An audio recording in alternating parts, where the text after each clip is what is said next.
No balanço diferencial, a gente precisa considerar uma variação com o tempo. Então, a gente vai precisar acrescentar uma outra coisinha. Nós vamos ter um acúmulo agora. Então, o balanço de massa global, ele não vai ser mais o que entra igual ao que sai. O que entra menos o que sai vai ser igual ao que acumula. E eu vou considerar agora, como volume de controle, uma parte do líquido aqui. Deixa eu escrever mais ou menos aqui. Esse daqui vai ser o meu volume de controle. Nesse volume de controle não tem entrada do balanço de massa diferencial, porque essa carga eu já alimentei. Então, eu não tenho entrada. A minha entrada é nula. Eu tenho saída. Continuamente, eu tenho vapor saindo aqui. Só que eu vou trabalhar com uma fração de vapor. Então, eu vou chamar de dV. E, ao longo do tempo, esse volume de líquido aqui vai diminuindo, porque vai aumentando o vapor que vai saindo. Então, o meu acúmulo vai ser menos, porque ele diminui, essa quantidade de líquido, dL. Aplicando aqui na fórmula, vai ter menos dV igual a menos dL. Como eu tenho o sinal negativo dos dois lados, eu posso retirar. E eu vou ter essa fórmula aqui. O que diz essa fórmula? dV igual a dL. O que sai de vapor é a mesma coisa que reduz de líquido. É isso que diz essa fórmula para a gente. Isso a gente está falando da corrente, sem considerar os componentes. Agora, a gente vai fazer a mesma coisa para os componentes. Vou considerar aqui o meu balanço, de novo, num volume de controle, que é o meu líquido. Difícil desenhar com mouse. E vou fazer a mesma coisa. Não tenho entrada, eu tenho uma saída, que vai ser o meu dV do componente A, por exemplo. Por zero aqui. E vou ter o acúmulo, que é a variação desse meu componente A no líquido. E vou escrever igual que a gente escreveu na fórmula anterior. O meu dV do componente A é igual a YA dV, que foi o que eu substituí aqui na fórmula. Então, eu estou fazendo para um componente qualquer. Vou deixar até sem índice, tá bom? Eu vou para um componente qualquer. Pode ser para o A, para o B, para o 1, para o 2, sendo que a gente está tratando de uma mistura binária. Então, o meu balanço de massa por componente, eu não tenho nada na entrada, a entrada é nula. Ele vai sair justamente essa variação no líquido, que é YdV, e vai diminuir a quantidade de líquido aqui, vai ficar menos dLx. Porque agora, essa concentração aqui nesse meu líquido, ela vai variar ao longo do tempo. Vou reescrever essa minha equação, retirando esse zero, vou retirar o sinal e vou ter que a variação que eu tenho no vapor é exatamente a variação que eu tenho no líquido, só que agora eu escrevi essa minha derivada e uma derivada por partes, tá bom? Vamos trabalhar um pouquinho com isso. Vou pegar essa equação, escrevi aqui de novo a minha equação. E vou separar o que tem L dL de um lado e o que tem dx do outro lado. Então, separei aqui, ficou y menos dx, porque esse x, desculpa, y menos x, porque esse x dl veio para cá, vezes dl igual a L dx. Vou pegar o que tem L e vou trazer para cá, o que tem x vou juntar aqui com x, porque é como a gente faz uma integral.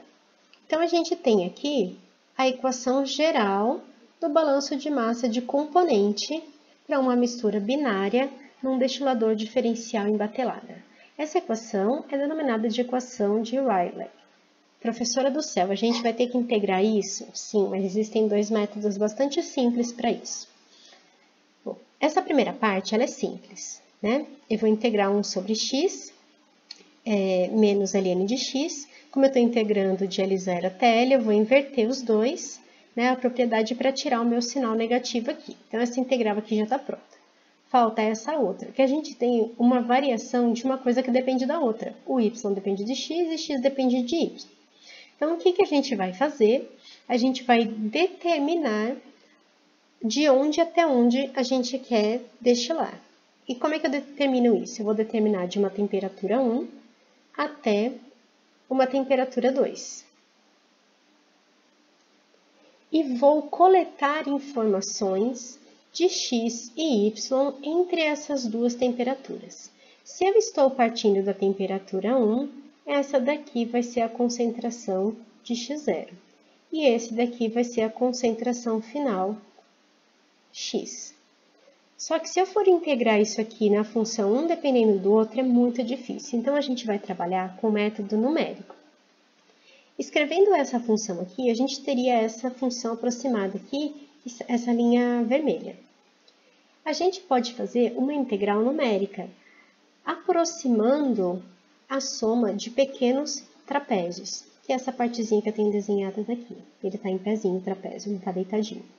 Então, eu vou montar esse gráfico e vou integrar somando as áreas desses trapéziozinhos daqui.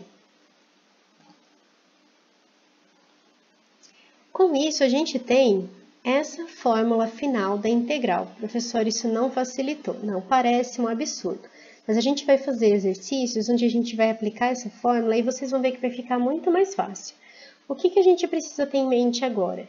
Que para eu poder fazer esse método numérico, eu preciso montar uma tabelinha. Como é que eu monto essa tabelinha? Vou pegar aqui em vermelho. Eu vou pegar a minha temperatura inicial, eu vou chamar de T0. Vou pegar a minha temperatura final, que eu vou chamar de T. E vou pegar temperaturas intermediárias aqui. T1, T2, T3.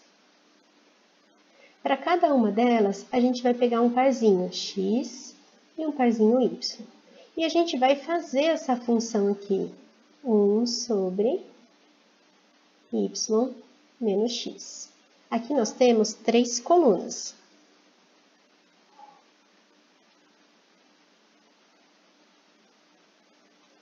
E montando essas 3 colunas, a gente consegue montar esse gráfico, e com esse gráfico a gente calcula o método numérico. Eu sei que deve estar um nó super complicado, mas eu vou pedir para vocês não se preocuparem com isso agora. Eu queria só mostrar para vocês de onde que a gente vai tirar o método numérico para aplicar no exercício, tá bom? Mas existe ainda uma salvadora da pátria. Quando a gente tem a volatilidade aproximadamente constante. Então, a gente vai montar essa tabelinha aqui de cima que a gente montou e a gente vai calcular a volatilidade através desta ou desta fórmula aqui, considerando os dois componentes ou um só que está na mesma. E a gente vai verificar esses valores de alfa.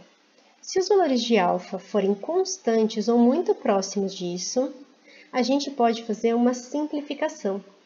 E a gente integra aquela equação que a gente trabalhou numericamente anteriormente, né? E a gente tem essa equação final. Então, esse alfa daqui a gente determina por essa fórmula. Aí, um, por exemplo, deu 2,3, o outro deu 2,5 e o outro 2,4. Então, a gente vai fazer uma média, um alfa, deixa eu conseguir desenhar aqui, um alfa médio, e esse alfa médio a gente vai utilizar aqui na fórmula. Esse daqui é o valor de x final, que é o x do L, esse daqui é o x0, que é do L0, que é da carga. A gente tem o valor de alfa e a gente consegue determinar essa relação. Qual que é mais fácil, qual que é mais difícil? Vocês vão ver que a dificuldade é bastante parecida. O anterior pareceu mais difícil porque ele é mais abstrato, mas na hora que a gente fizer um exercício, vocês vão ver que vai ficar bastante tranquilo. No próximo vídeo, eu vou gravar então a resolução dos exercícios, mas que a gente vai aplicar em aula primeiro. E depois da aula, eu libero o vídeo dos exercícios.